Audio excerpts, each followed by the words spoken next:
আমরা সারা জীবন ওসমান ভাইকে পেছন থেকে সাহায্য করেছি, পাশে থেকেছি, কিন্তু সবসময় আমাদের শক্তির জায়গা, আমাদের যে সাহসের জায়গা, সেটা সবসময় ওসমান ভাই ছিল, ওসমান ভাই আছে, ওসমান ভাই থাকবে।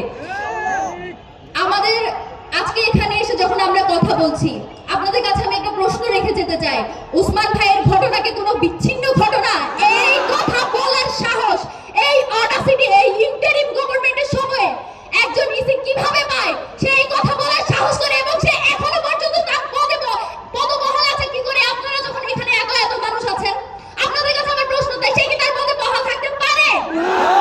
এখনো সে কিভাবে থাকে? Interim government. আপনাদের সাথে আমরা দেখা করতে গিয়েছি, হাসি মুখে কথা বলেছি, প্রধান উপদেষ্টা মহোদয় আপনার সম্মানার্থে। তার মানে এই নয় যে আপনাদের সকল সিদ্ধান্ত, সকল কথা আমরা মেনে নিব, এবং আপনারা ভারতীয় আধিপত্যবাদে বাংলাদেশের স্বাধীনতা সার্বভৌমত্ব নিয়ে কথা বলার কারণে একটা মানুষ আজকে মৃত্যুর সাথে পাঞ্জা লড়ছে, এবং তার ঘটনাকে আপনারা বিচ্ছিন্ন ঘটনা বলে উল্লেখ করতে পারবেন। সেকেন্ডলি, এই ইন্টারিম গভর্নমেন্ট, কিছুদিন পরে আমাদের ইলেকশন, সেই ইলেকশন যে তারা করবে ঠিকঠাক মতো, যেখানে তারা বলছে ওসমান হাদির ঘটনা একটা বিচ্ছিন্ন ঘটনা, এখানে প্রত্যেকটা রাজনৈতিক দল বসে আছে, এখানে কার জীবনের নিরাপত্তা আছে, কতটুকু তারা নিরাপত্তা নিশ্চিত করেছে, তারা সেই প্রশ্নের জবাব দিক।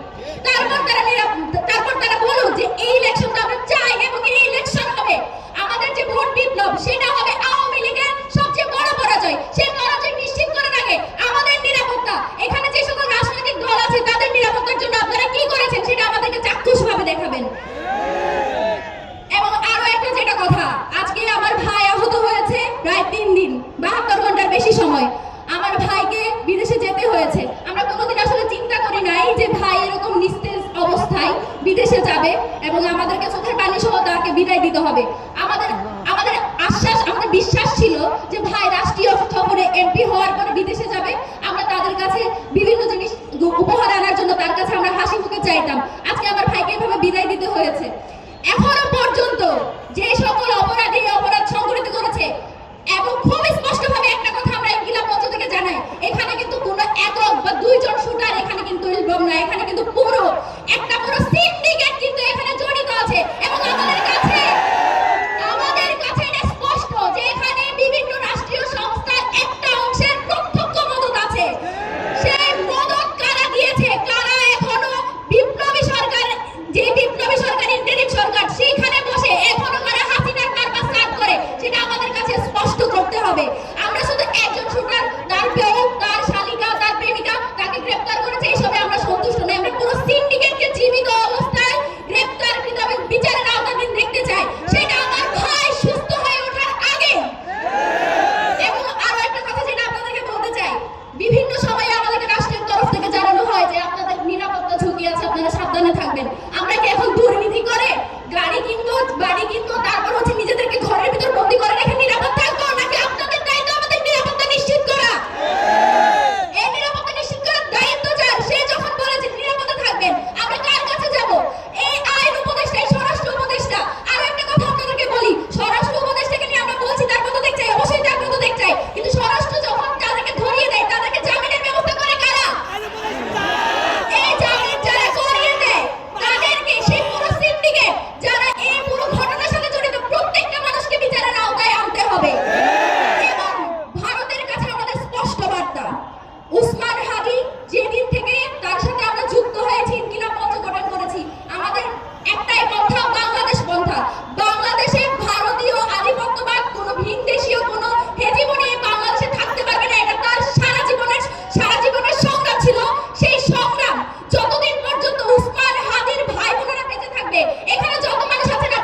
কি করে, এই সবকিছু ফুটেজ তাদের কাছে থাকে। কে কখন কোথায় গিয়ে কার সাথে প্রেম করে, কে কোথায় কখন কার সাথে গিয়ে রাত কাটায়, সবকিছু তাদের কাছে থাকে। শুধু অপরাধী কি করে এটা তাদের কাছে থাকে না। এটা আমাদেরকে তারা বুঝায়। ভারতে যাওয়ার পর কেন বলতে পারো যে ভারতে আছে, বাংলাদেশে থাকতে কেন বলতে পারো না? তার মানে কি এগুলো সবকিছু তোমাদের ইন্ধনেই হইতেছে, এটা আমরা বুঝে নিব। আমাদের একটাই প্রশ্ন, খুনি যদি জাহান্নামে থাকে, জাহান্নাম থেকে এনে আগে আমাদের সামনে দাঁড় করাতে হবে, তারপর আমরা জাহান্নামে যাবে। এইখান থেকে স্পষ্ট বার্তা, আমরা আমাদের যে সংগ্রাম সেটা আমরা চালিয়ে যাব। ভাই সুস্থ হয়ে ফিরুন, ভাই যদি আর জীবনে এখানে আসতেও না পারুক, আমাদের সংগ্রাম থেকে আমরা একচুল পরিমাণ বিচ্যুত হব না। এবং এই পুরো দায়িত্বটা আমি আপনাদের হাতে হস্তান্তর করে দিলাম আমার ভাইয়ের পক্ষ থেকে। ভারতীয় আধিপত্যবাদ, বাংলাদেশের যে কোনো আধিপত্যবাদ, ফেসিবাদ, আওয়ামী বিরোধী যে রাজনীতি, সেটা আমরা আজীবনে সেটার জন্য আমরা লড়ে যাবো ইনশাআল্লাহ। প্রিয় সংগ্রামী বন্ধুগণ, এই মুহূর্তে বক্তব্য রাখার জন্য অনুরোধ করছি